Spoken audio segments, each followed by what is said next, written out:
Olá pessoal, estamos aqui nessa sequência de vídeos, né? Críticas construtivas aos centros espíritas.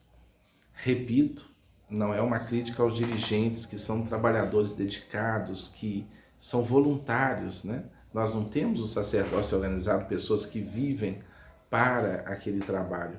Nós temos pessoas de boa vontade ajudando as comunidades espíritas, os núcleos espíritas, né? Então, é fácil criticar. Essas reflexões é para cada um analisar o que pode fazer dentro de tudo que estamos sinalizando. Este é o nosso quarto vídeo, né? E isso pode render mais se vocês enviarem dúvidas, questionamentos, comentários, deixem comentários, compartilhem com o pessoal da Casa Espírita. Dentro dessa proposta, né, de críticas aos centros espíritas, é uma crítica também ao movimento, a nós mesmos, né? Falta participação, falta engajamento, né? Eu comento que os espíritas divulgam pouco, né? Ah, mas a gente divulga, tá? Um grupo divulga nas redes sociais e tal as atividades, mas às vezes faz um seminário e aquilo não é divulgado, o pessoal não comparece. Como eu contei no vídeo anterior, o dirigente falando comigo, após a pandemia o centro está vazio. Eu falei, e vocês divulgam como as palestras? Tem Instagram a casa? Tem Facebook? Ah, não, não temos não. Como é que o pessoal vai saber? Por telepatia? Não vai saber, né?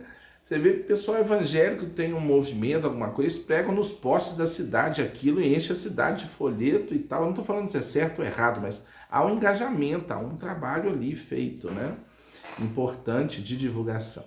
Bem, eu comentei que no final dessa sequência eu contaria uma história de uma amiga minha evangélica que flerta com o movimento espírita, com o espiritismo.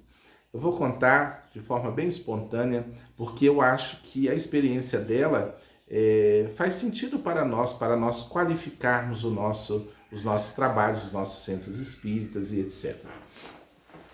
Realmente o espiritismo não está aí para converter ninguém a nada, não tem preocupação de lotar centro espírita, não é esse o propósito, mas sabemos do valor, do poder da mensagem espírita em iluminar as consciências.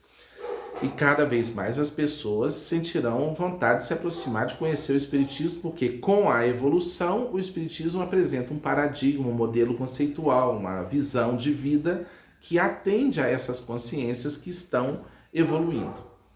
Bem, essa amiga recentemente me relatou o seguinte, falou, Rossano, eu não me sinto assim mais evangélica como eu já fui, porque eu tenho estudado o Espiritismo e eu tenho amado o Espiritismo.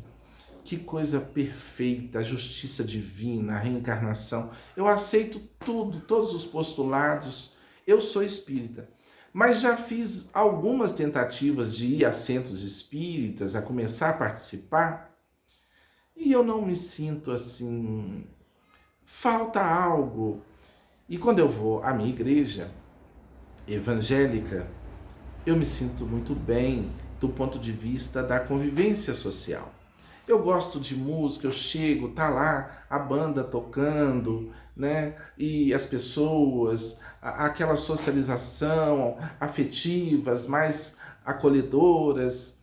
E os centros espíritas eu sinto assim, que a gente chega, senta, ouve a palestra e é ego isso? Ela me perguntando. Eu estou no ego, né? Porque eu ainda gosto dessa parte social. E eu disse a ela, falei, querida, eu não acredito não. Porque todo mundo quer se sentir acolhido. Todo mundo gosta de chegar num lugar, um lugar de socialização, de conversa, humanizado. Essa é a palavra, um lugar humanizado, né? Às vezes a coisa fica tão espiritual que fica desumanizado. E fica, quando não, desumano, né? Tem centro espírita, amigos, acreditem, que as mulheres sentam de um lado e os homens do outro. Uma companheira me relatou isso, eu cheguei no centro espírita, né? E então, veja bem, e aquele ambiente, né? Todo mundo ali circunspecto, como se o divino fosse assim. Como que Jesus se reuniu? Né? A Santa Ceia foi em torno de uma mesa, comendo pão, tomando um vinhozinho e conversando. Né? E ele diz fazer isso em minha memória, no sentido de fraternidade, de socialização. Não é aquele militarismo, estamos ali, ouviu a mensagem, sai do centro espírita, acabou. Precisamos desenvolver isso no centro espírita. E eu disse a ela, olha, você hoje está em sintonia com a doutrina espírita, mas a igreja que você frequenta parece oferecer um aspecto de socialização, de fraternidade, de partilha, que atende mais. E os nossos centros espíritas, alguns têm isso, meus queridos. Eu sei que tem. Já citei alguns centros aqui, né? A nossa CEPAC precisa aperfeiçoar, mas já tem um pouco disso. As reuniões que ali são coordenadas, mas precisamos desenvolver isso. Eu estou gravando em casa, então vai ter um movimento aqui, mas não tem problema. É até bom para quebrar a formalidade. Pode entrar, pode passar, tá? Então, essa companheira, essa amiga, me narrou isso. Eu falei, olha, primeiro que não há nenhuma necessidade de você vir para o centro espírita, né? Mas você pode ficar na igreja evangélica. Mas falou, mas eu sinto falta também do conteúdo. Então, olha que luta. Ela sente falta do conteúdo espírita, mas sente falta da socialização no núcleo evangélico. Então, ela não vai ficar muito bem adequada. Nem lá, porque lá o conteúdo não a atende mais, nitidamente. E nem aqui, porque aqui a estrutura dos nossos núcleos tem pouco isso. Repito, tem núcleos espíritas que já tem isso e tem muita gente boa fazendo um trabalho lindo. Poderia citar várias casas, mas muitos núcleos não têm isso. Porque nem os próprios trabalhadores se sentem em casa ali, né? Então é preciso refletir nesses pontos todos. Eu sugeri lá no primeiro vídeo que os companheiros que têm o interesse de ajudar o movimento que anotassem, né? A reunião tem gente recebendo na porta?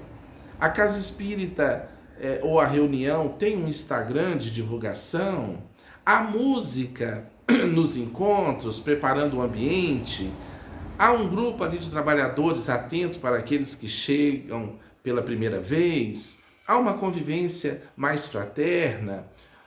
Esse negócio de não poder aplaudir, nós entendemos isso, que para não fazer uma festa ali no centro espírita, mas não significa que você não vai aplaudir uma apresentação musical, uma apresentação teatral. Os jovens se sentem bem ali, participam, têm funções, ajudam, enfim. Levamos os nossos filhos para o centro espírita, divulgamos essas atividades, as mensagens espíritas, temos uma camisa com o nome do centro espírita. Ah, Sandro, mas isso é importante? É claro que é. Porque o mal é poderosíssimo na divulgação. O mal está em toda parte, muito bem organizado. E nós, tímidos. Eu quero encerrar com o pensamento, né, da codificação. Quando Kardec pergunta por que o mal domina na Terra, e a resposta dos espíritos, porque os bons são tímidos e os maus audaciosos. Quem tem coragem de fazer uma camisa escrito CEPAC, Centro Espírita tal, muita gente tem, né? Não é para uniformizar o povo, repito, não entendam, não deformem aqui a mensagem, mas é para divulgar a maior caridade que se pode fazer ao Espiritismo e a sua divulgação. Há 20 anos, quando eu cheguei na casa espírita que eu frequento, eu estou vendo lá o palestrante falando, a casa é grande, lá atrás as pessoas de idade tentando ouvir. Aí eu perguntei assim, vamos arrumar um microfone, vamos pôr um microfone aqui. Falei com os dirigentes. Ah, tem um microfone aí. Falei, tem? Mas tá guardado lá, ninguém usa e tal. Falei, tem que fazer uma tribuna também. O pessoal tá lá falando, papel cai no chão. Fazer uma tribunazinha, uma coisa organizada, pôr uma flor aqui, dar um aspecto agradável para ficar legal. E muita gente falou, ele tá querendo transformar o centro espírita em igreja, ele foi padre em vida passada, foi pastor. Essas conversas, né? Eu falei, tudo que é bom é bom. Não importa de onde vem, o que é bom é bom. E o lugar tem que ser acolhedor. Hoje tem lá o microfone, a flor, todo mundo utiliza, acha bom.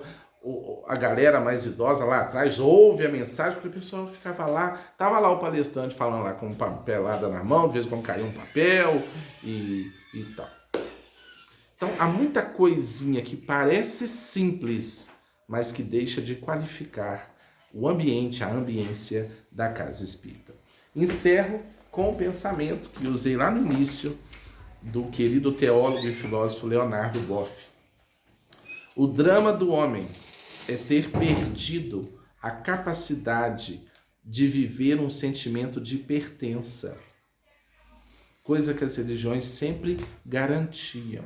O indivíduo se identifica com o clube, com o Flamengo, ele veste a família inteira, ele vai para o Maracanã, ele grita sentimento de pertença. Com o Vasco, nossa, e com o Atlético, né? O indivíduo gosta e veste a camisa, ele sente ali aquela família, a família rubro-negra, a máfia azul, a não sei o quê. Mas nós não temos esse desenvolvimento com a doutrina espírita, que é a libertação das nossas almas. Então veja bem, nós temos muita entrega, muita coisa para as coisas do mundo. E podemos, tudo é treinamento para a fraternidade, né? Quando você está lá torcendo, junto com a família, tudo bem. Mas um time de futebol, que é chutar uma bola numa rede. Mas não temos esse sentimento de pertença à casa espírita que nos ilumina e que nos tirará do umbral. Engraçado, né? Mas com o futebol, com a política, estamos aí em dias, a gente enfrenta, carrega bandeira, pinta o carro e faz tudo. Mas com a causa do Cristo a gente não faz. A gente é tímido. Não. Fazer uma prece às vezes é difícil, a gente é tímido. O mal domina no mundo porque os bons são tímidos. E nós que não somos bons deveríamos pelo menos nos esforçar. Ok? Deixa aí seu comentário, compartilhe essa sequência, 4 vídeos sobre críticas construtivas a nós mesmos, tá? Aos centros espíritas. Muita luz. Se inscreva no canal, ajuda a gente a atingir aí 5.000 inscritos. E o SEC, o canal Espírita Cristão, um dia nós teremos também uma série, se Deus quiser, com esses aspectos, trabalhando por ter esses aspectos também atendidos. Muita paz.